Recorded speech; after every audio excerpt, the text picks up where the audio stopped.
The assembly hall floated in the darkness of space like a jewel made of light and metal. It orbited Axiom Prime, a world that belonged to no one and everyone at the same time.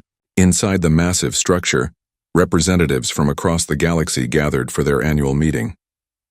The Galactic Concordat Summit was the one time each year when all the great powers came together to discuss trade, borders, and peace.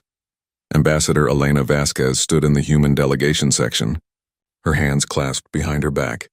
She wore the simple blue uniform of Earth's diplomatic corps. Around her, the assembly hall buzzed with 100 different languages translated instantly by the neural implants all delegates wore.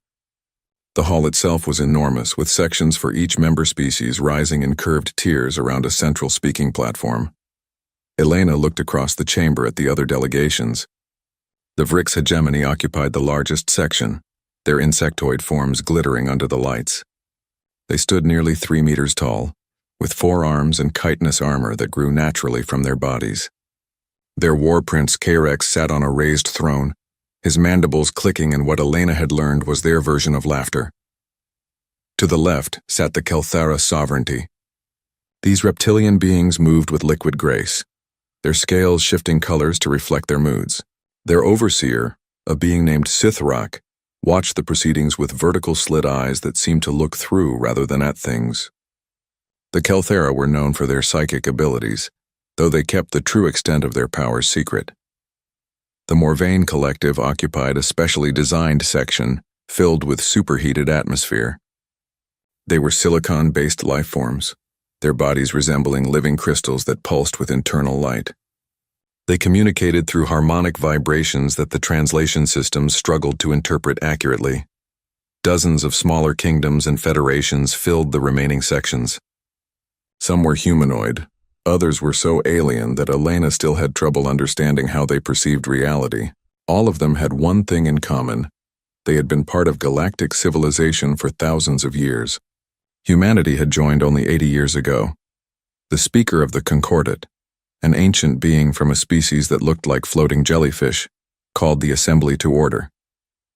The chamber fell silent. Elena felt her heart beat faster. Today was the day humanity would present their proposal. The Concordat recognizes Ambassador Elena Vasquez of Earth, the speaker announced. Elena walked down the steps to the central platform. She felt thousands of eyes on her, some curious, most dismissive. She reached the podium and activated the holographic display. A map of the border territories appeared above her, showing the disputed regions where human space met the territories of 3 minor kingdoms. Honored delegates, Elena began, her voice steady despite her nerves. Humanity comes before you today with a proposal for peace. The border territories between Earth's colonies and the Thexian Union, the Core Federation and the Palaxi dynasty, have been a source of tension for the past decade. Rather than allow these tensions to escalate, we propose a resource-sharing agreement. The holographic display showed her plan, the asteroid fields and nebula regions that both sides claimed would be jointly managed. Profits would be split according to a fair formula based on development investment. A neutral commission would handle disputes. We believe that cooperation benefits all parties more than conflict, Elena continued. The resources in these regions are abundant enough for everyone. There is no need for bloodshed when there can be prosperity. She finished her presentation and looked up at the assembled delegates. For a moment there was silence. Then the laughter began. War Prince K-Rex rose from his throne. His massive form cast a shadow across the chamber. The human speaks of sharing, he said, his voice like grinding stones. She speaks of cooperation. Tell me, Ambassador, how many wars has your species won against galactic powers? Elena kept her expression neutral. We have fought no wars against galactic powers, War Prince. That is precisely the point. We seek to avoid such conflicts. Exactly. K-Rex's mandibles clacked together in amusement. You are soft-shelled creatures playing at diplomacy. You have no concept of strength. The strong take what they need. The weak beg for scraps. Your proposal is the bleating of prey asking the predator to share the hunting ground. More laughter rippled through the chamber. Elena saw delegates from the minor kingdoms openly mocking her.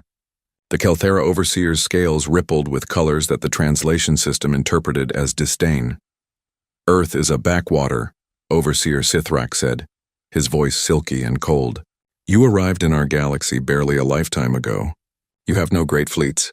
Your worlds number in the dozens while ours number in the thousands. You speak of peace because you have no capacity for war. This is not wisdom, Ambassador. It is weakness wearing the mask of virtue. Elena felt anger burn in her chest, but she forced it down. We have capacity for war, she said quietly. We choose not to exercise it. There is a difference, is there? Kehrex leaned forward. Then prove it. Challenge the Thexian Union for those territories. Fight for what you claim is yours. Show the Concordat that humanity deserves its seat at this table. The speaker intervened. The Concordat was founded on principles of diplomatic resolution, War Prince. Yes, yes, Kehrex waved a clawed hand dismissively. But even diplomacy requires strength behind it. What leverage does humanity bring? What makes their proposal anything more than begging? Elena looked around the chamber. She saw it in their faces, in their body language, in the way they looked at her. They did not respect humanity. They saw Earth as a curiosity, a weak newcomer that had stumbled into the galactic community and now presumed to have opinions. I see, Elena said softly. The Concordat will not support our proposal? The Concordat takes no position on minor territorial disputes, the speaker said formally. Your proposal will be noted in the records, but it requires the agreement of all involved parties. The Thexian Union, Core Federation, and Palaxi Dynasty have not indicated support.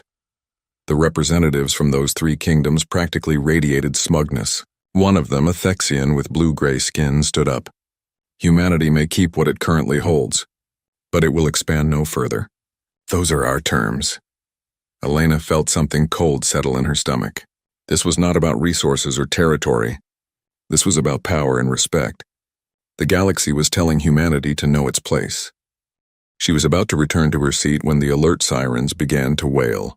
The holographic display flickered and changed. A new image appeared, a human colony ship, the New Horizon, drifting in space. Its hull was torn open. Debris spread around it in a cloud of frozen atmosphere and bodies. What is this? The speaker demanded. Admiral Marcus Chen, who had been sitting silently in the human delegation, stood up. His face was grim. That is the New Horizon. She was carrying 15,000 colonists to New Terra. She was attacked 6 hours ago in neutral space. The display zoomed in on the damage. The weapon signatures were unmistakable. Frick's plasma cannons had torn through the civilian vessel. Elena turned to look at War Prince Kehrex. The massive insectoid sat perfectly still, his expression unreadable. But he did not deny it. The New Horizon was in neutral space, Elena said, her voice sharp now. She was unarmed. She carried families, children. War Prince, did your forces do this? Kehrex stood slowly. A Vrix patrol encountered an unidentified vessel in a disputed region. The vessel failed to respond to hails. It was engaged according to standard military protocols. Disputed region? Admiral Chen's voice cracked like a whip. That was neutral space. 3 light-years from the nearest claimed system. And the New Horizon transmitted identification and peaceful intent. We have the communications logs. Then your vessel's communication systems were faulty, Kehrex said dismissively. This is an unfortunate accident, but accidents happen in space, especially to those too weak to defend themselves. Elena felt the rage building inside her. 15,000 people, families, children, dead because the Vrix wanted to send a message about strength. Ambassador Vasquez, the speaker said, Earth may file a formal complaint. The Concordat will investigate this incident. Investigate? Elena's voice rose despite her training. 15,000 humans are dead. The evidence is clear. War Prince Kehrex just admitted his forces destroyed an unarmed civilian vessel. What is there to investigate? The speaker's tendrils waved in what might have been discomfort. The Concordat must follow proper procedures. A commission will be formed. Evidence will be gathered. A judgment will be rendered. How long will this take? Admiral Chen demanded. Such investigations typically require 6 to 8 months, the speaker replied. Elena looked at the other delegates. She saw it clearly now. No one was going to help humanity. The Vrix were too powerful, too important to the Concordat's military balance. Humanity was expendable. The investigation would drag on until everyone forgot about it, and then it would be quietly dismissed. She walked back to the podium. Her hands were shaking, but her voice was steady when she spoke. Let me make sure I understand the situation, she said. Humanity came to this Concordat seeking peace. We propose cooperation. We were mocked for our weakness. When our people are slaughtered, we are told to file a complaint and wait. Is that correct? The speaker's tendrils curled. Ambassador, the Concordat has procedures. Answer the question, Elena interrupted. Is that correct? Silence filled the chamber. Finally, the speaker spoke. The Concordat will investigate. That is all we can promise. Elena turned to look at War Prince Carex. The insectoid war leader met her gaze without flinching. His mandibles spread in what she recognized as a smile. You came here seeking peace, Elena said, her voice carrying to every corner of the chamber. You have taught us that mercy is mistaken for cowardice. You have shown us that in this galaxy, strength is the only language you understand. Very well. We will remember this lesson. She turned to Admiral Chen. Admiral, recall all Earth diplomatic personnel from galactic space, effective immediately. Chen nodded. Yes, Ambassador. Elena looked back at the assembled delegates. Humanity came to the stars hoping to find friends. We found something else. We are withdrawing from all diplomatic contact. We will maintain our current borders, but will engage in no further expansion, no further trade, no further communication. Consider this our final statement. We came seeking peace. You gave us war. Now you will have neither. War Prince Carex laughed, a sound like rocks grinding together. The prey scurries back to its den. How disappointing. Elena met his eyes one last time. No, War Prince. We are not scurrying away. We are going home to decide what we will become when we return. If we return, it will be on very different terms. She walked out of the assembly hall, Admiral Chen following behind her. As the doors closed, she heard the laughter and dismissive chatter resume. They thought humanity was retreating in fear. They thought Earth had learned its place. They had no idea what they had just done. On the human transport back to Earth, Elena sat in her quarters and stared out at the stars. Admiral Chen stood beside her. They will not forgive this insult, Chen said quietly. No, Elena agreed. They will not. And the new horizon? 15,000 dead. Men, women, children, dead because we were weak. Chen was silent for a long moment. There are voices on Earth calling for response. Military response. Elena closed her eyes. I know. What will you tell them, Ambassador? She opened her eyes and looked at her reflection in the window. Behind her reflection, the stars shone cold and distant. I will tell them the truth, she said. That mercy is only valued when it comes from a position of strength. That peace is only respected when backed by the capacity for war. I will tell them that we tried to be better, and the galaxy taught us that better is not enough. And then we will become what we must become. We will close our borders. We will build, and when we are ready, when we are strong enough that the galaxy can no longer ignore us, then we will see if they still find humanity so amusing. Admiral Chen nodded slowly. This will change us. Yes, Elena said. It will change everything. The transport jumped to faster than light speed, leaving the Concordat assembly behind. In the Great Hall, the delegates continued their discussions, already forgetting about the humans who had stormed out. They returned to their usual concerns: trade routes, border disputes, military alliances. None of them noticed the single message that Admiral Chen transmitted before leaving Axiom Prime. It was a simple code phrase, sent on encrypted channels to every human world, every human ship, every human station.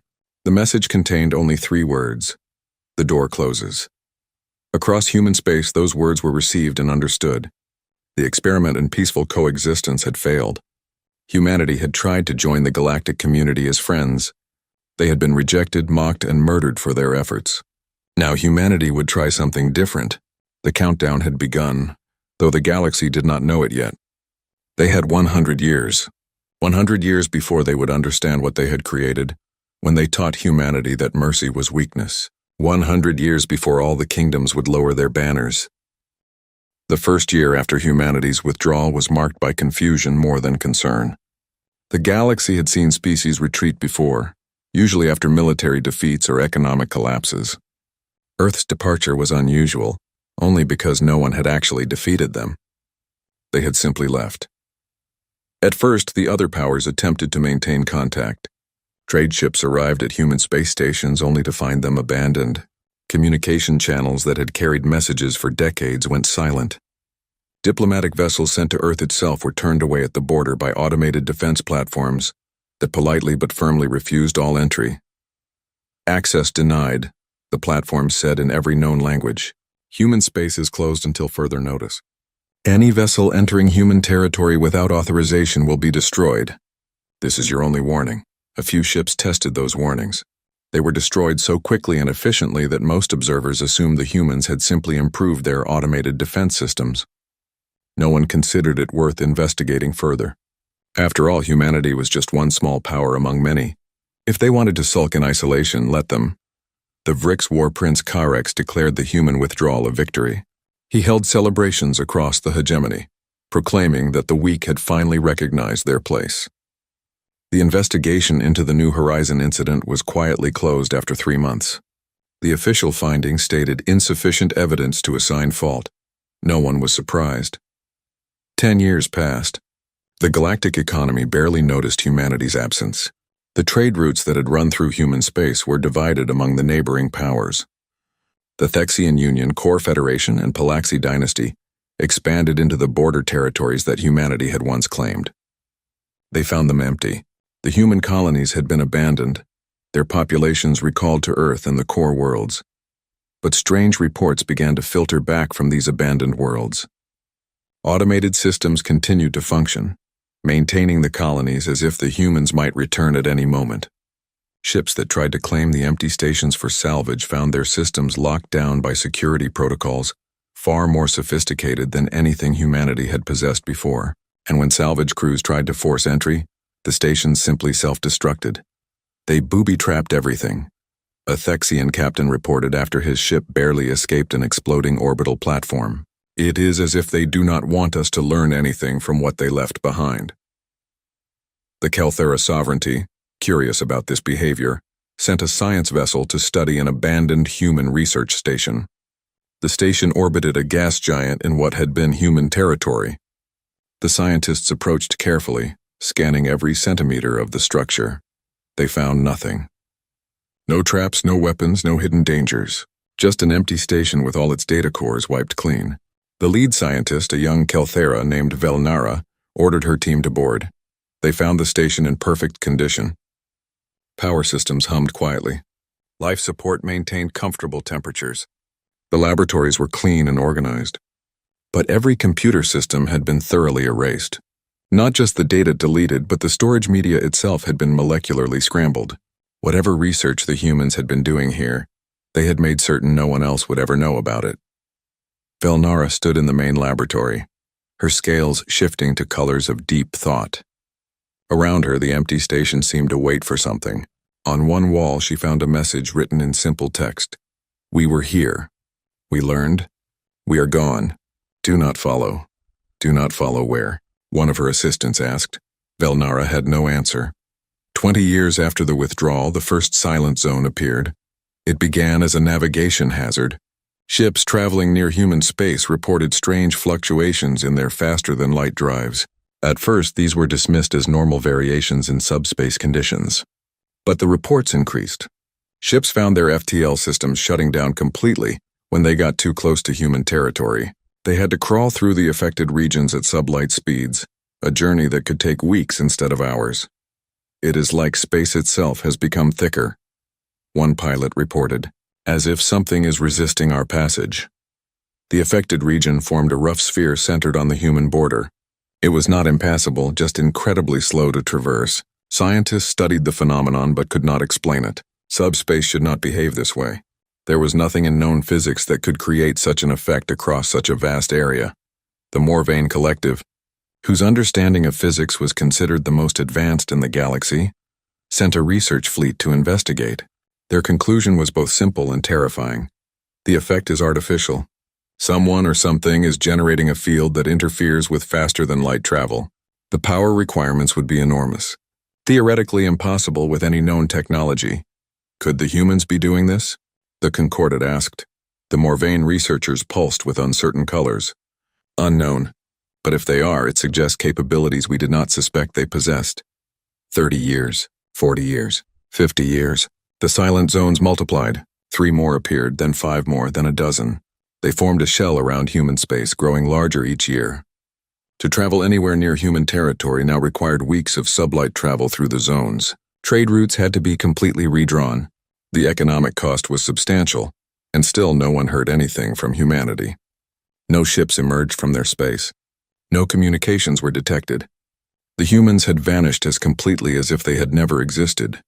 Velnara, now a senior researcher with the Kelthera Sovereignty's Intelligence Division, became obsessed with understanding what had happened to humanity. She collected every scrap of information about them. She studied their history, their culture, their technology before the withdrawal. She interviewed everyone who had ever met a human. What she discovered disturbed her. Humanity, she learned, had a strange relationship with war. They had spent most of their history fighting each other, developing weapons and tactics with frightening creativity. Yet they had also created philosophies of peace, codes of honor, concepts of mercy and compassion. They were a species of contradictions, capable of both terrible violence and profound kindness. They are like a blade that chooses not to cut, Velnara wrote in her reports, but the blade remained sharp even when sheathed. She found records of humanity's first contact with the galaxy. They had approached peacefully, eager to learn and trade.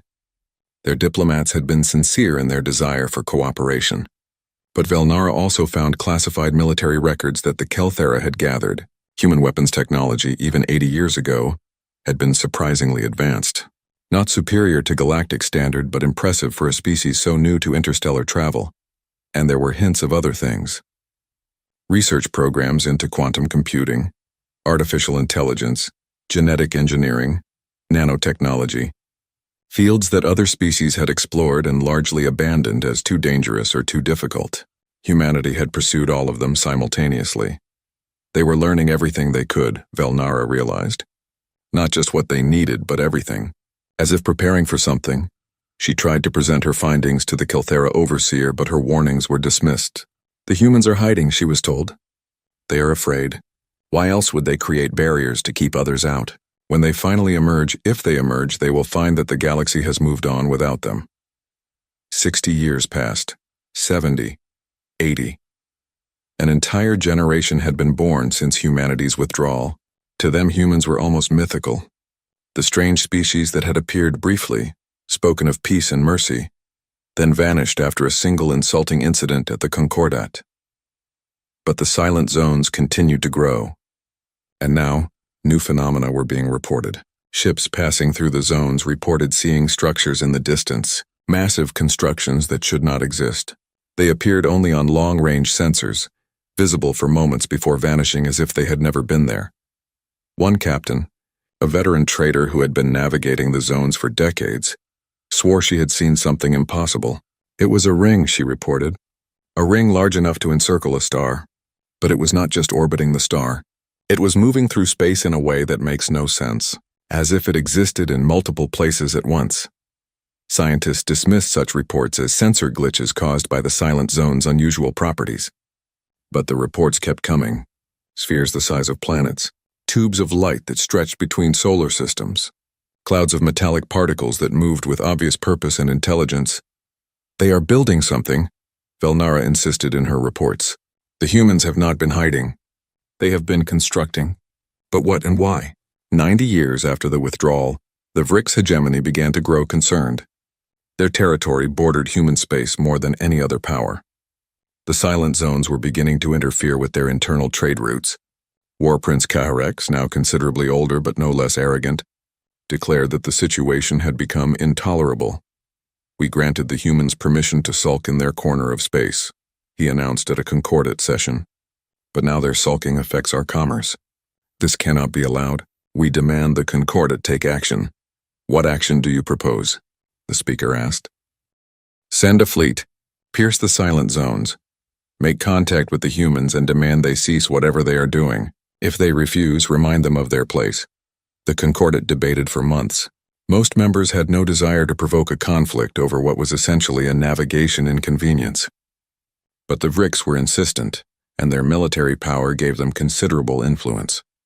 Finally, 100 years after humanity's withdrawal, the decision was made. The Vrix would send a reconnaissance fleet into human space, not an invasion force officially, but a large enough fleet to demonstrate Vrix power and determination. 10,000 warships, the largest fleet assembled since the last great galactic war. Velnara watched the fleet preparations with growing dread. She had spent decades studying humanity.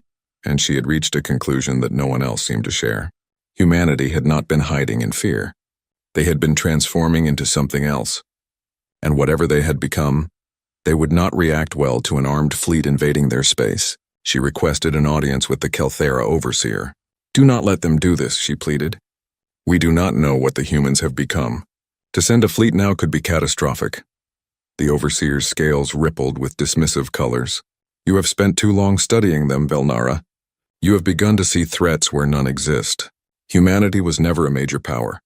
100 years of isolation cannot have changed that. If anything, they have likely regressed. The Vrix fleet will make contact, establish communication, and resolve this situation. That is all." The fleet departed with great ceremony. War Prince KRX himself commanded from the flagship, a massive dreadnought bristling with weapons. The fleet crossed into the first silent zone, their progress slow but steady. They broadcast messages as they advanced, informing humanity that the Concordat required dialogue and that resistance would be met with force. For 3 weeks, the fleet penetrated deeper into the silent zones. They reported increasing interference with their systems. Shields required more power to maintain. Weapons took longer to charge. Navigation became increasingly difficult as space itself seemed to push back against their presence. Then on day 22, the first ships began to disappear. It started with scouts at the edges of the formation. They would transmit routine status reports and then nothing.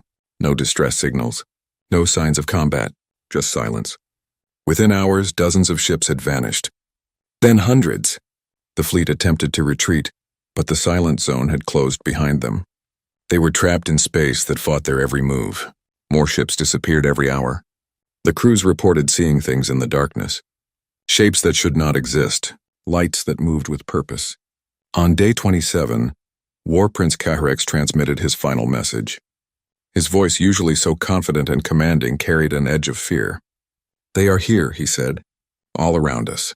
We thought the space was empty, but it is full of them. Ships that phase in and out of existence, weapons we cannot detect until they fire. They have been here the entire time watching. They never stopped building. They never stopped preparing. We were fools to come here. We were fools to think."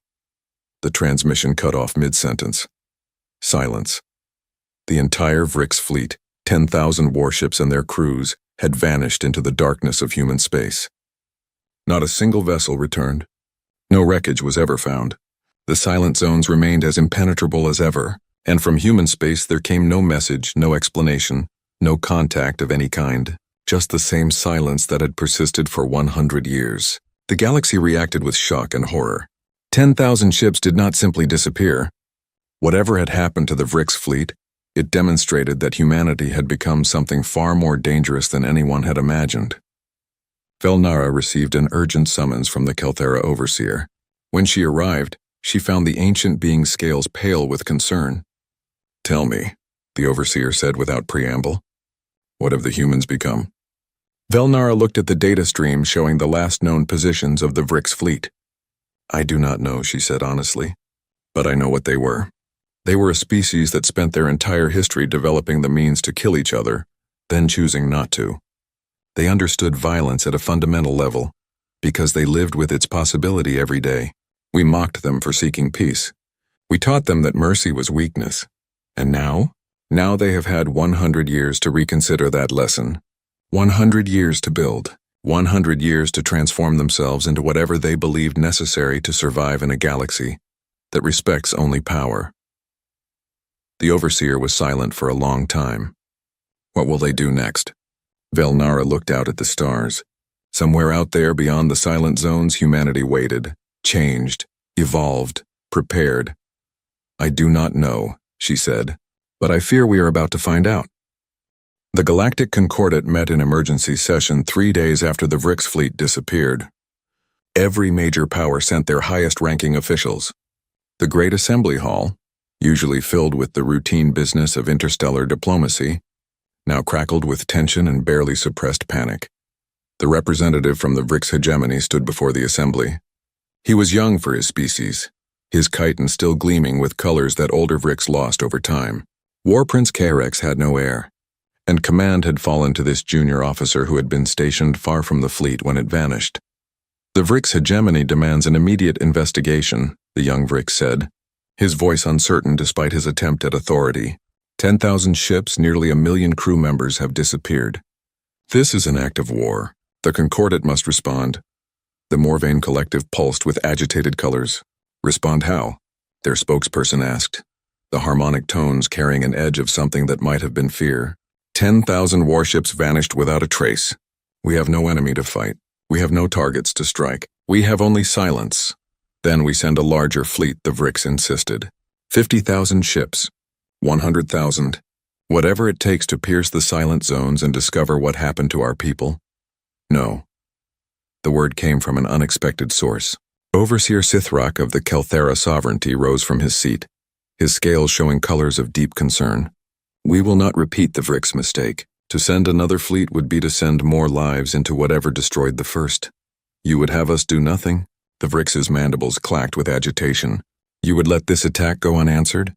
It was not an attack, Velnara said, stepping forward from her position behind the overseer. She had been granted special permission to address the assembly, given her expertise on humanity. The Vrix fleet entered human space uninvited, after 100 years of clearly stated isolation. What did you expect would happen? The Vrix representative turned on her. They destroyed an entire fleet, murdered 1 million beings. You defend this? I defend nothing, Velnara replied calmly. I merely state facts. The humans have been silent for a century. They created barriers specifically to prevent contact. The Vrix chose to force entry. Whatever happened was a response to an invasion of their territory. They are one small species, a delegate from the Palaxi dynasty called out. How could they destroy such a fleet? What weapons could they possibly possess? Velnara activated a holographic display. It showed the data she had compiled over decades of research. Before the humans withdrew, their technology was advancing rapidly. Not in any one direction, but in all directions simultaneously. They pursued quantum computing, artificial intelligence, genetic modification, nanotechnology, exotic matter research, dimensional physics. They were learning everything they could. She brought up images from long-range scans of human space, taken over the years by various observational stations. The images were fuzzy and incomplete, but they showed structures that made no sense according to conventional physics. Look at these, she continued. We have been seeing evidence of massive construction projects for decades. Structures that appear and disappear, ships that exist in multiple spatial states simultaneously. The silent zones themselves demonstrate capabilities we cannot replicate. For 100 years, while we ignored them, the humans were transforming themselves. Into what? The speaker asked. Velnara's scales shifted to colors of uncertainty. I do not know. But I know this, we taught them that mercy was weakness. We showed them that peace was not respected. For 100 years, they have been deciding what they must become to survive in such a galaxy. Now we have our answer. The assembly erupted in argument. Some called for immediate military action. Others urged caution. The minor kingdoms, which had expanded into abandoned human territories, now worried about their newfound colonies. What if humanity decided to reclaim what they had left behind? The Morvain collective proposed a compromise. Send a diplomatic mission. A single ship unarmed with representatives from all major powers. Approach the silent zones and request dialogue. If the humans have truly evolved as researcher Velnara suggests, then they are powerful enough that we must negotiate. If they are merely hiding behind sophisticated defenses, then they will not dare to attack ambassadors from the entire Concordat. The debate raged for 3 days. Finally, exhausted and frightened, the assembly agreed. A diplomatic mission would be sent. But the military powers also made preparations. Fleets began to mobilize along the borders of human space. Not to invade, they claimed, but to be ready, just in case. The young Vrix representative stood before Overseer Sithrak after the session ended. You truly believe the humans could have destroyed our fleet? He asked quietly. The Overseer's scales showed colors of grim certainty. I believe we do not know what the humans have become, and that ignorance is the most dangerous thing of all. 2 weeks later, the diplomatic vessel approached the nearest silent zone. The ship carried representatives from every major power, including a very reluctant Vrix junior officer and Velnara herself. They broadcast their peaceful intentions on all frequencies as they approached. The moment they entered the silent zone, everything changed. The ship's faster-than-light drive shut down immediately, just as predicted. But more than that, every electronic system began behaving strangely. Sensors showed readings that contradicted each other. Navigation displayed impossible spatial coordinates. The crew reported feeling disoriented, as if their sense of direction had become confused. This is more than interference with ship systems, the Morvain scientist on board reported. This is fundamental alteration of space-time itself. The power requirements to generate such an effect across such a vast volume would require the energy output of multiple stars. They pressed onward, their ship crawling at sublight speed. Days passed. Then weeks. The deeper they went into the silent zone, the stranger things became. Crew members reported seeing structures outside the viewports that did not appear on sensors. Lights that moved with purpose. Shapes that seemed to exist at the edge of perception. On day 37 of their journey, they made first contact. It was not a ship that approached them. It was something else. The sensors struggled to define it. Sometimes it appeared as a vessel, sometimes as a field of energy, sometimes as nothing at all, present only as a distortion in space itself. The communications officer received a transmission. "This is Human Space Border Control. State your purpose." The voice was mechanical, translated through systems that made it impossible to tell if it came from a living being or an artificial intelligence. The assembled delegates looked at each other. Finally, Velnara stepped forward to the communication station. "This is researcher Velnara of the Kelthara Sovereignty, speaking on behalf of the Galactic Concordat. We come seeking dialogue. We wish to understand what happened to the Vrix fleet and to re-establish communication with humanity." There was a long pause. The thing outside their ship remained, its form shifting and indistinct. The Vrix fleet entered restricted space after explicit warnings. They were given opportunities to withdraw. They chose to continue. Consequences followed. What consequences? The Vrix officer demanded. "Where are our people? Where are our ships?" Another pause. Then, "Intact, preserved, catalogued.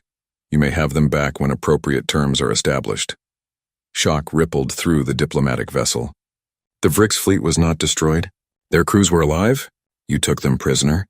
Velnara asked carefully. "We prevented them from causing damage. We protected ourselves. Your concepts of war and peace do not apply to current circumstances. Wait here, someone will speak with you." The presence vanished. The diplomatic vessel drifted in the darkness, surrounded by the strange forces of the silent zone. The delegates argued about what to do. Some wanted to turn back immediately. Others insisted they had to see this through. 3 days later, a ship arrived. But calling it a ship did not do it justice.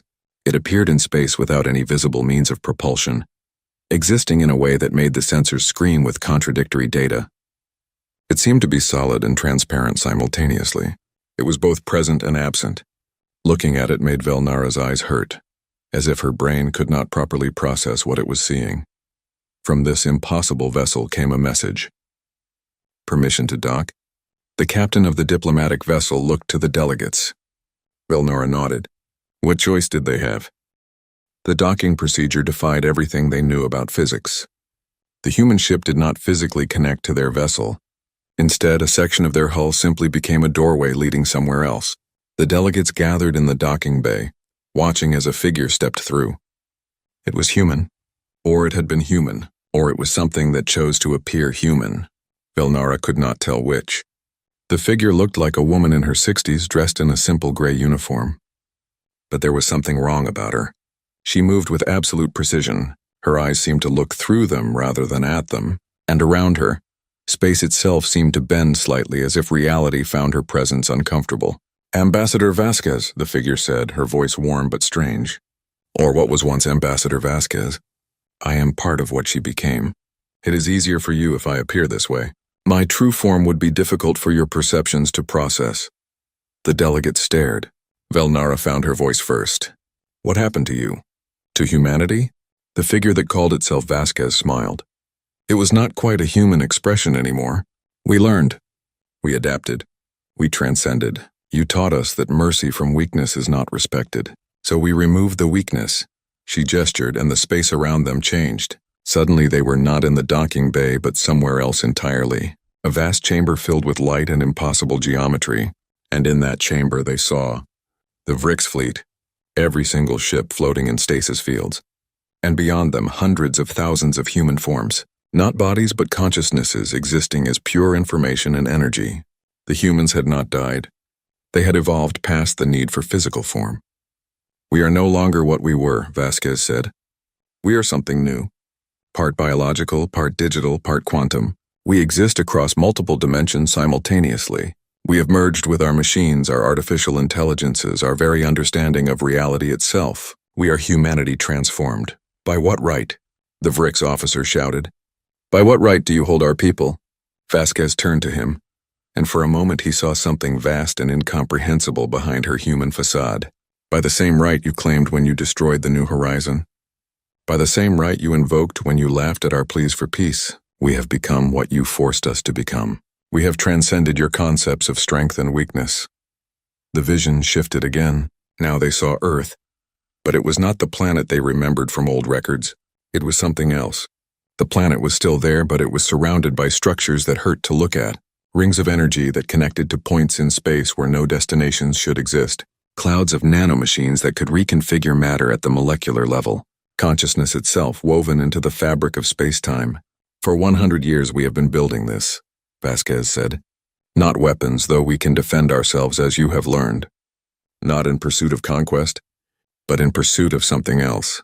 We have been trying to answer a question. What question? Velnara asked, her voice barely a whisper.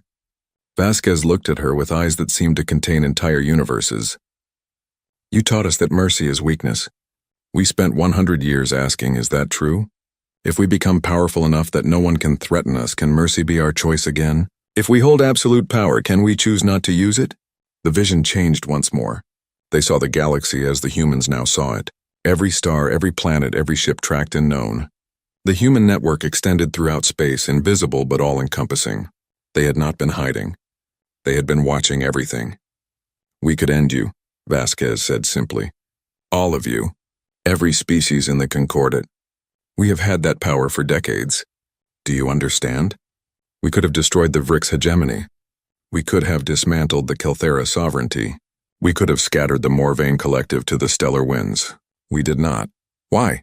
The Morvain delegate asked, its harmonics showing genuine confusion. Because we decided you were wrong, Vasquez said. Mercy from strength is not weakness.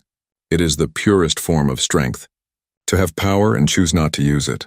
To be capable of destruction and choose creation instead. That is what we have spent 100 years learning.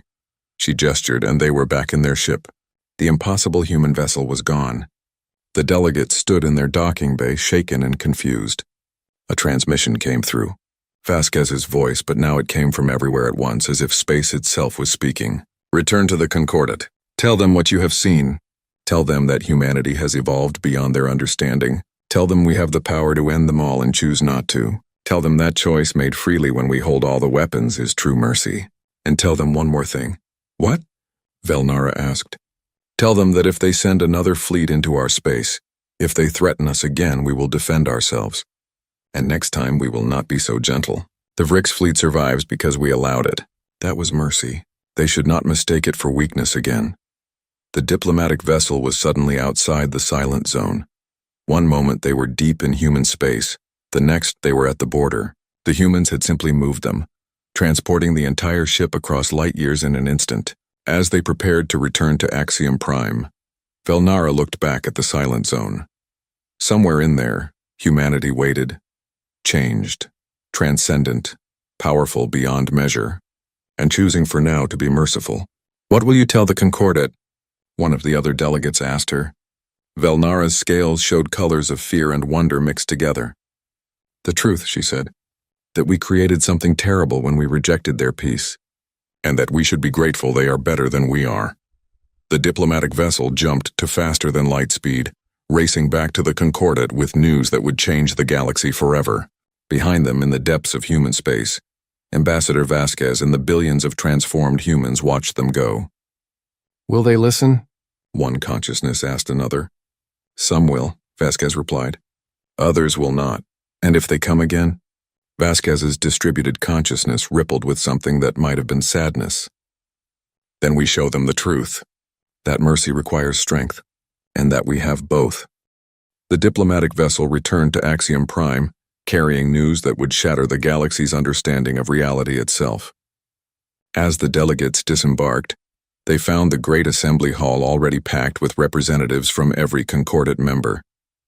Word had somehow spread that something momentous had occurred.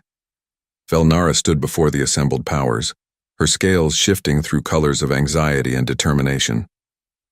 Beside her stood the other delegates who had witnessed humanity's transformation. They had spent the journey back trying to find words to describe what they had seen. Words failed them then, and they failed them now. "The Vrix fleet is alive," she began. The assembly erupted in shock and confusion. She waited for silence before continuing. "They are held in stasis fields within human space. Every ship intact. Every crew member preserved. The humans did not destroy them. They captured them." "Impossible," the young Vrix representative said. "To capture 10,000 warships without a trace of battle? Without any communication or distress signal? What force could achieve this?" Velnara looked at him with eyes that had seen too much. "A force we cannot comprehend. Humanity has transcended biology.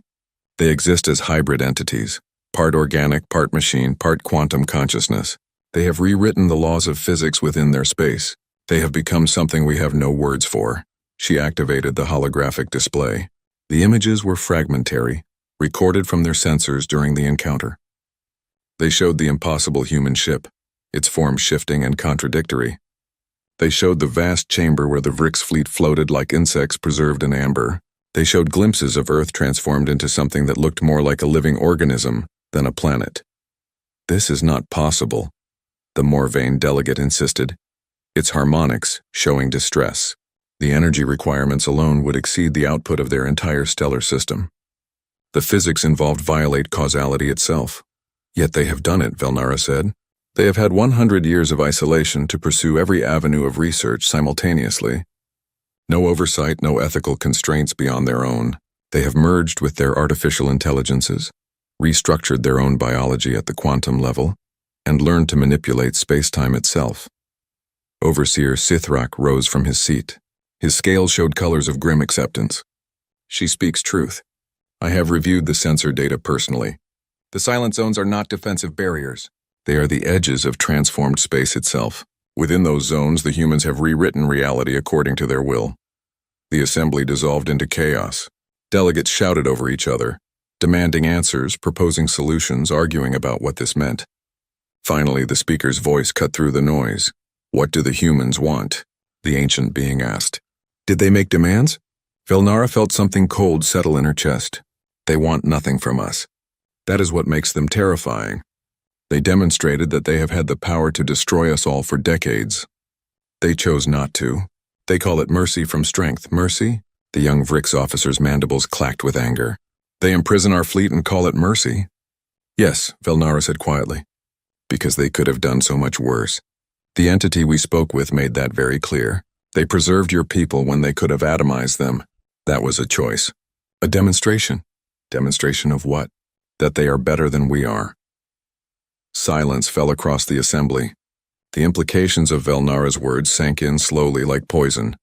"What happens if we demand the return of the Vrix fleet?" a delegate from the Palaxi dynasty asked. "They said it would be returned when appropriate terms are established," Velnara replied. "I believe they are waiting to see how we respond. Whether we learned anything from this."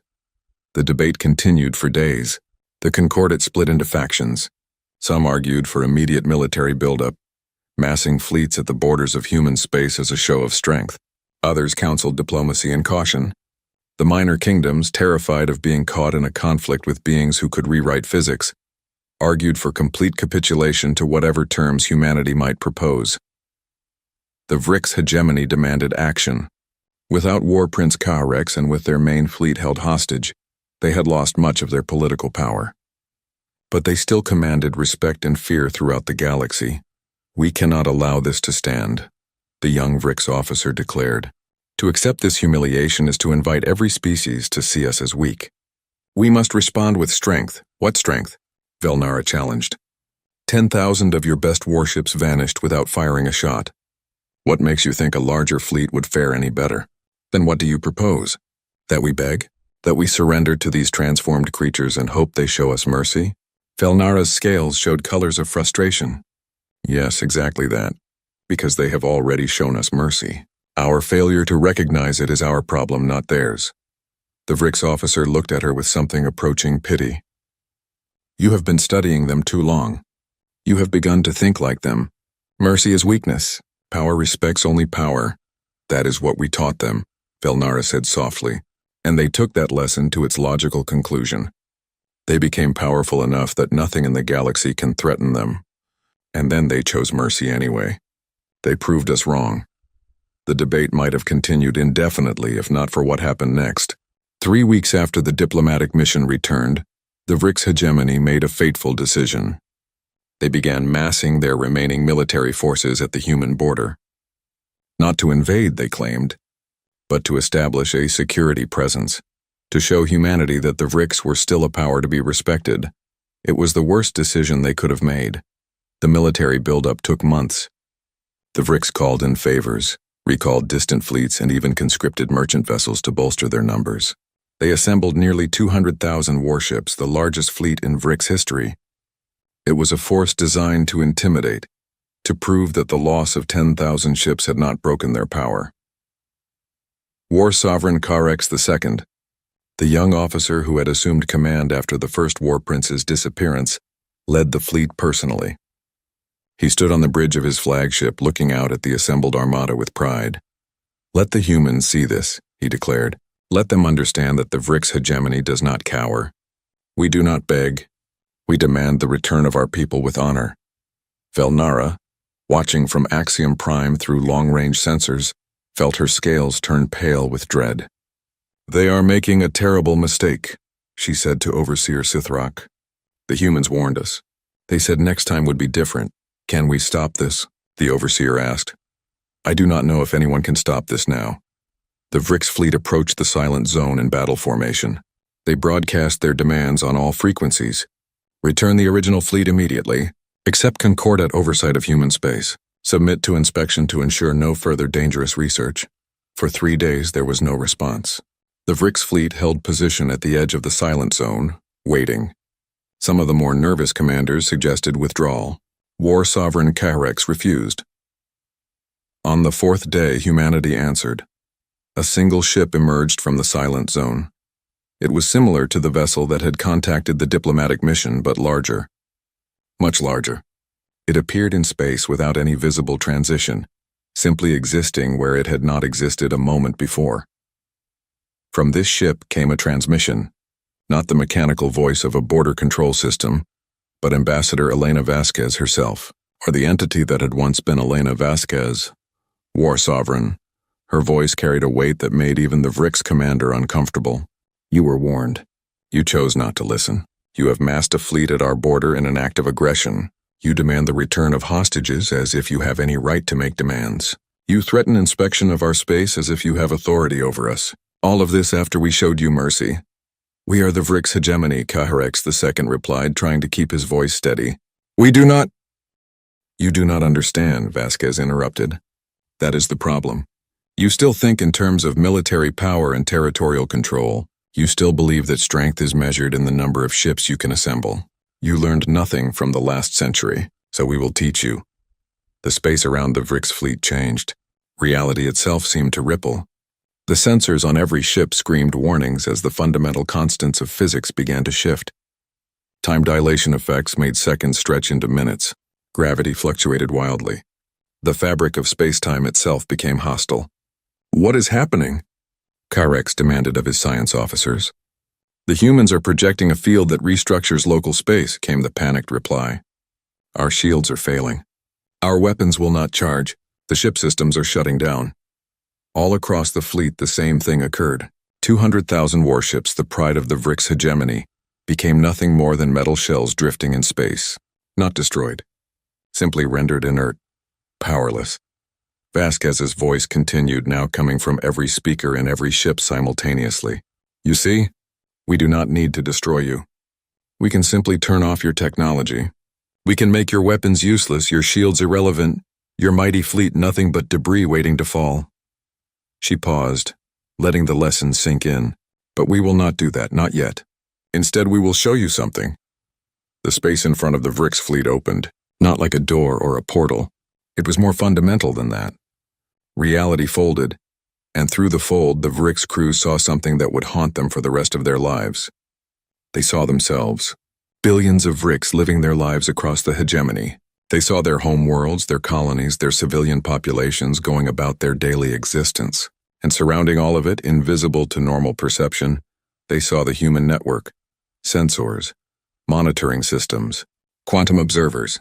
Humanity had been watching every Vrix world for decades. "We know where all of you are," Vasquez said simply. "Every world, every ship, every life. We have had this knowledge for years. We have had the power to end you for years. We chose not to. That was mercy. Do you understand it now? Mercy is not weakness. Mercy is the choice to not use power when you possess it." The vision continued. Now the Vrix crew saw simulations, mathematical models showing what would happen if humanity chose to act. Stars going dark as their energy was redirected, planets being moved out of their orbits, fleets being disassembled at the molecular level, not fantasies or propaganda. These were actual calculations, showing the precise methods by which humanity could end the Vrix hegemony in hours if they chose to. "We could do this," Vasquez said. "We have the power. We have had it for a long time. We did not use it because we are better than that. We are better than you." The reality fold closed. The Vrix fleet drifted in space, their systems slowly coming back online. But everything had changed. Every Vrix officer, every crew member had seen the truth. They were insects next to gods, and the gods were choosing to let them live. War Sovereign Caharex II sat in his command chair, his mandibles hanging open in shock. Around him, his bridge crew stared at their instruments with expressions of disbelief and terror. "They could have done this at any time," his science officer whispered. "The First Fleet, they did not destroy them, because destruction would have been wasteful. They simply turned off their systems and collected them like specimens." Caharex felt something he had never experienced before. Not just fear, something deeper. Humility. The recognition that everything he believed about power and strength was wrong. "Hail the human vessel," he said quietly. "War Sovereign?" His communications officer looked uncertain. "Do it." A connection was established. The image of Elena Vasquez appeared on the main screen. She looked almost human, but the crew could sense the vast intelligence behind her eyes, the transcendent being wearing a familiar shape to make communication possible. "Ambassador Vasquez," Caharex said, and his voice cracked slightly. The Vrix hegemony," and he stopped. What words could possibly suffice? What could he say to a being that had just demonstrated the power to end his entire civilization? Vasquez waited patiently. When he did not continue, she spoke. "You came here in force because you thought it would make you strong. You demanded terms because you thought you had leverage. You have learned otherwise. The question now is, what will you do with this knowledge?" Caharex looked at his officers. He saw his own shock reflected in their faces. Then slowly he understood what he had to do. What honor required, not the false honor of pride and dominance, but the true honor of recognizing when you had been bested. He stood. Around him, the entire bridge crew stood as well. Then, in a gesture that no Vrix had made to another species in 1,000 years, War Sovereign Caharex II lowered the war banner of his hegemony. It was a small thing, a traditional gesture that might have meant nothing to outsiders, but to the Vrix it meant everything. It was the ultimate admission of defeat. The acknowledgement that another power was not just superior but beyond challenge. "The Vrix hegemony surrenders to humanity," Caharex said, his voice steady now. "We accept your mercy. We acknowledge your power. We ask for the return of our people and an end to hostilities."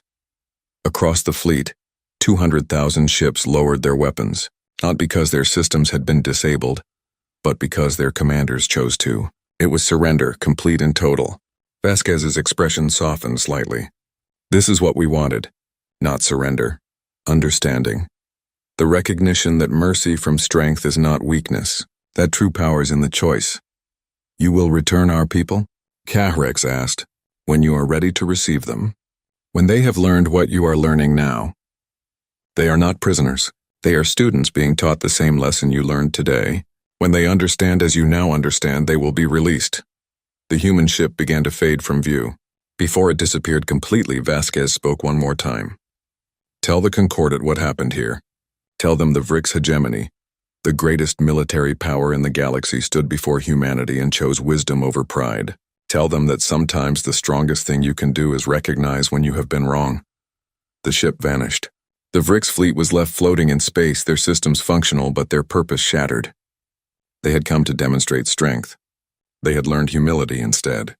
As news of what happened spread across the galaxy, every member of the Concordat had to face an uncomfortable truth. Humanity had not just become powerful, they had become what they always claimed to be, a species that valued mercy over dominance, peace over war, wisdom over pride. And they had proven it in the only way the galaxy would accept, by having the power to destroy everyone and choosing not to. The great assembly hall of the Galactic Concordat had never been so full. Every seat was occupied. Delegates stood in the aisles when no seats remained. The galleries meant for observers were packed with representatives, from minor species who had no official voice but needed to witness what was about to happen. 3 months had passed since the Vrix hegemony lowered their banners before humanity. 3 months since War Sovereign Kyrex II returned to Vrix space and delivered his report to a shocked and humiliated people. 3 months since the galaxy realized that the order they had known for millennia had fundamentally changed. Now, for the first time in 103 years, humanity was returning to the Concordat. Velnara stood in the Kelthera section, her scales showing colors of anticipation and nervousness. Beside her, Overseer Sithrak remained perfectly still, but she knew him well enough to sense his tension. Everyone in the hall was tense. They were about to meet the beings that had transcended known physics, that held the power of life and death over every species in the galaxy, and had chosen to show mercy. The speaker called the assembly to order. The ancient being's tendrils wavered with uncertainty as it spoke. The Concordat recognizes Ambassador Elena Vasquez of Earth. We welcome humanity back to these chambers. The doors opened. What walked through them took everyone's breath away. Elena Vasquez looked exactly as she had 103 years ago. The same face, the same simple blue diplomatic uniform, the same confident stride. But everyone in the chamber could sense that something was different. The space around her seemed to bend slightly, as if reality itself acknowledged her presence. Her eyes held depths that suggested she was looking at them from multiple dimensions simultaneously. Behind her walked a small delegation of humans, or beings that appeared human. Each one wore the same blue uniform. Each one carried that same sense of otherness, of being more than they appeared. Velnara recognized one of them, Admiral Marcus Chen, who had stood beside Ambassador Vasquez at that fateful assembly a century ago. He too looked unchanged by time, though he would have to be over 150 years old by now. The human delegation reached the central platform. Vasquez looked around the chamber at the assembled species. When her gaze passed over Velnara, the researcher felt as if she was being seen completely, every thought and memory laid bare. It was not threatening. It was just thorough. "Thank you, Speaker," Vasquez said. Her voice sounded human, but it carried harmonics that the translation system struggled to interpret. She was speaking in multiple languages simultaneously, her words reaching each delegate in their own tongue without need for technology. "It has been a long time." "Welcome back, Ambassador," the speaker said, "though we understand you are no longer simply Ambassador Vasquez." A slight smile crossed Vasquez's face. "No, I am what Ambassador Vasquez became. Part of me is still her, the woman who stood in this very spot and pleaded for peace. Part of me is something else now. But for simplicity, you may continue to call me Elena." The young Vrix war sovereign stood. His mandibles did not click with amusement or pride as his predecessors had. He had learned humility the hard way. "Ambassador Vasquez, the Vrix hegemony wishes to formally apologize for the destruction of the New Horizon and for the invasions of your space. We were wrong. We understand that now." Elena regarded him thoughtfully. "Thank you, War Sovereign. But you do not apologize to me alone. You apologize to the 15,000 souls who died on the New Horizon. You apologize to the generations of humans who had to transform themselves into what you see before you, because the galaxy taught them that mercy was weakness." She turned to address the full assembly. "Let me be clear about what happened. 103 years ago, humanity came to you in peace. We sought cooperation, trade, friendship. We were rejected, mocked. When our people were slaughtered, we were told to file a complaint and wait. The galaxy taught us a lesson. That power is the only thing respected, and mercy is seen as weakness. Her voice remained calm, but everyone in the chamber felt the weight behind her words. We learned that lesson well. We went home and asked ourselves, what must we become to survive in a galaxy like this? The answer we found was terrifying. We had to become powerful enough that nothing could threaten us, powerful enough that the choice to show mercy would come from strength, not weakness. Admiral Chen stepped forward. For 100 years, we transformed ourselves. We merged with our artificial intelligences, achieving a synthesis of biological intuition and computational power. We restructured our biology at the quantum level, learning to exist across multiple dimensions. We mastered technologies you consider theoretically impossible. We became, in your terms, gods. The chamber erupted in noise. Some delegates shouted denials. Others sat in shocked silence. The Morvain collective pulsed with colors of distress. Elena raised a hand and silence fell instantly. Not because she commanded it, but because reality itself seemed to hold its breath when she moved. We could have used that power for revenge, she continued. We could have destroyed the Vrix hegemony for what they did to the New Horizon. We could have dismantled the Concordat for allowing it to happen. For 100 years we held the power to remake the galaxy however we wished. Do you know why we did not? No one answered. The question hung in the air like a judgment. Because we are better than that, Elena said simply. Because we remembered who we were before the galaxy tried to teach us otherwise. We are a species that has always struggled with our capacity for violence. We spent our entire history learning to choose peace over war, cooperation over conflict, mercy over revenge. The galaxy tried to teach us to forget those lessons. We refused to forget. She gestured and the holographic display activated. Images appeared above the assembly. Every delegate saw their own worlds, their own people, surrounded by the invisible human network that had been watching them for decades. We have had the power to end any of you for years, Elena said. The Vrix learned this truth 3 months ago. Now you all will learn it. We have sensors watching every world. We have weapons that could shatter stars. We have technologies that could rewrite the laws of physics across entire sectors of space. We are, by any measure, the supreme power in this galaxy. The images shifted. Now they showed simulations, mathematical projections of what humanity could do if they chose. Species ending in moments. Civilizations scattered. The galaxy reshaped according to human will. This is our power, Elena said. This is what we became. And now I will tell you the most important thing you need to understand. We choose not to use it. Not because we are weak. Not because we fear you. But because mercy from strength is the highest form of power. To hold absolute dominion and choose compassion instead. That is what separates civilization from barbarism. Overseer Sithrak stood, his scales showing colors of deep thought. You are saying that you have proven us wrong. That mercy is not weakness after all. Yes, Elena said. But more than that.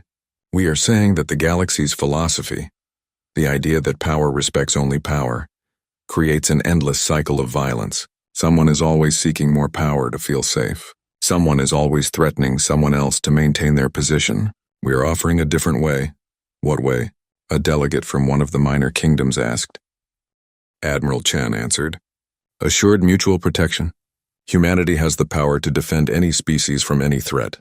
We offer to use that power not for domination, but for genuine peace. Not peace through fear, but peace through choice. What, you want to become our protectors? The Vrix war sovereign sounded skeptical. To make us dependent on your mercy? No, Elena said firmly. We want to create a galaxy where mercy is the norm, not the exception. Where species seek cooperation because it serves everyone, not because they fear punishment. We will share our knowledge gradually and carefully. We will help you advance, but we will not tolerate aggression, genocide, or the casual cruelty that has defined galactic politics for too long. The speaker's tendrils waved uncertainly. This is a radical change to the Concordat structure. You are proposing that humanity become in effect the enforcers of peace. Not enforcers, Elena corrected. Guarantors. There is a difference. Enforcers impose their will through threat. Guarantors protect through commitment. We are committing to defend the weak, to prevent wars of aggression, to ensure that what happened to the New Horizon never happens to anyone again.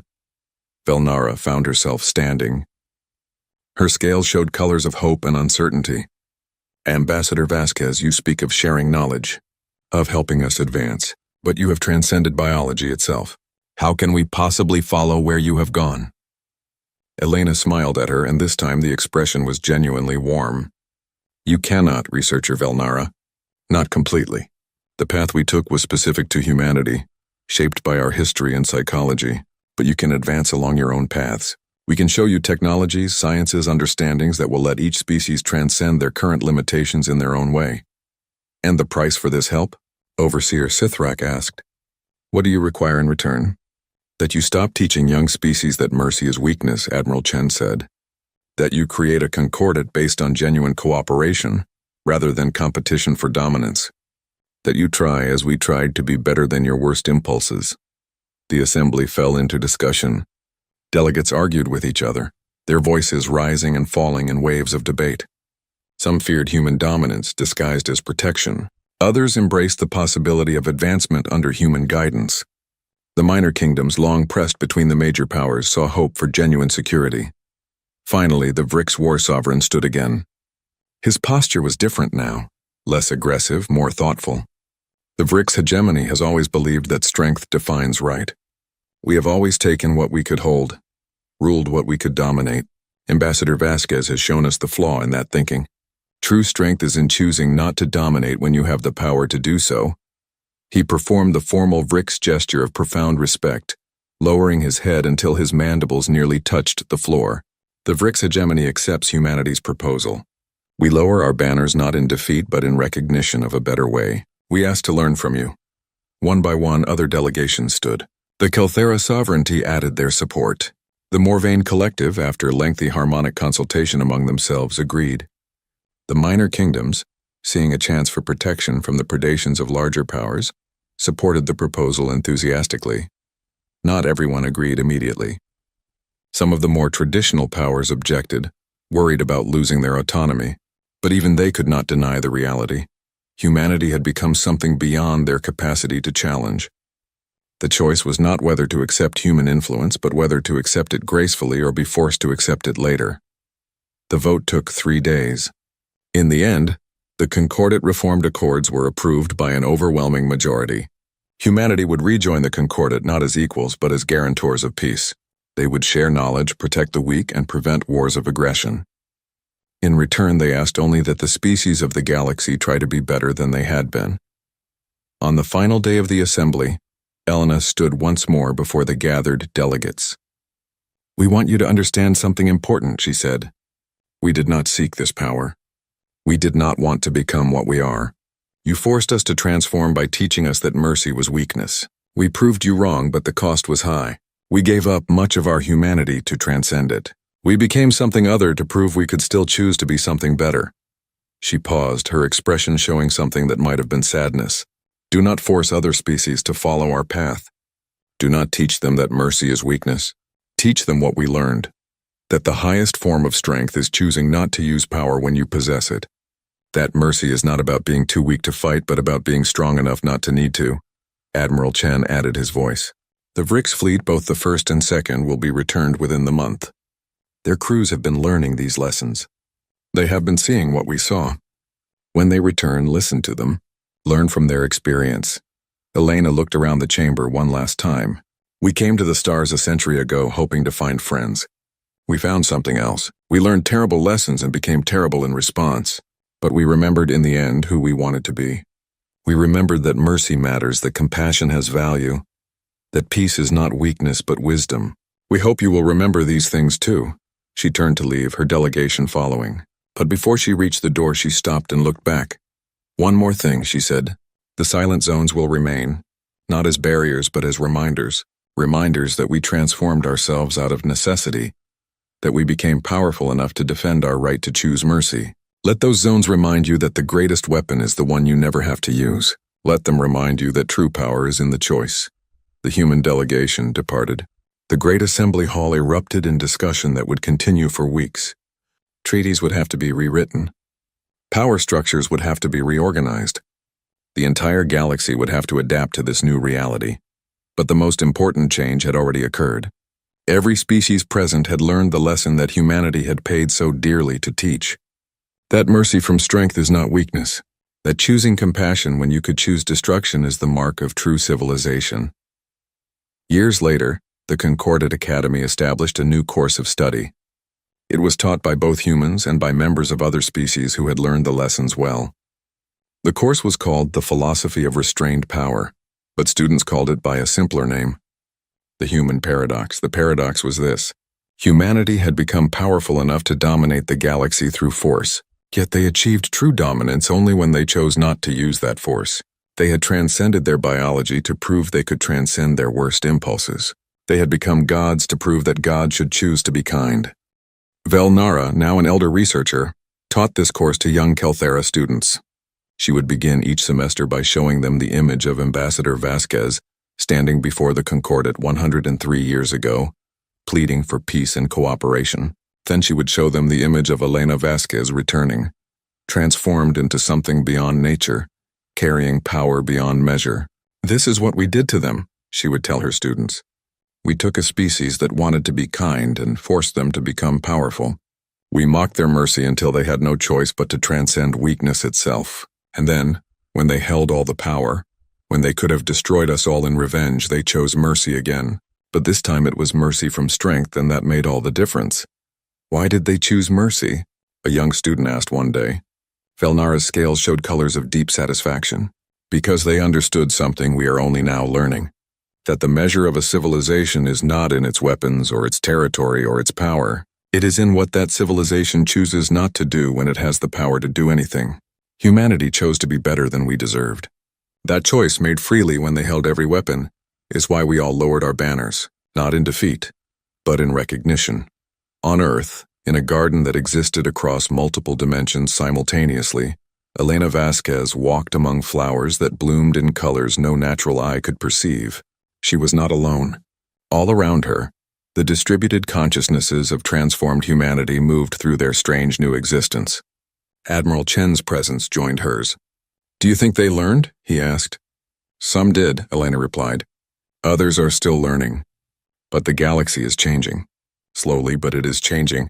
Wars of aggression are becoming rare. Species are choosing dialogue over destruction. The minor kingdoms no longer live in fear." "Was it worth it?" Chen asked. "What we gave up to become this?" Elena looked at her hands. They appeared human, but she knew they were so much more now. She existed across dimensions, her consciousness distributed throughout space-time. She could see the past and probable futures. She could shape reality with a thought. She had become something beyond humanity. "I do not know," she said honestly. "We gave up so much to gain the power to choose mercy. Sometimes I wonder if there was another way. But I know this. When I stood in that assembly hall a century ago and watched them mock our pleas for peace, watched them dismiss the deaths of 15,000 innocents, I felt something break inside me. We could have become monsters then.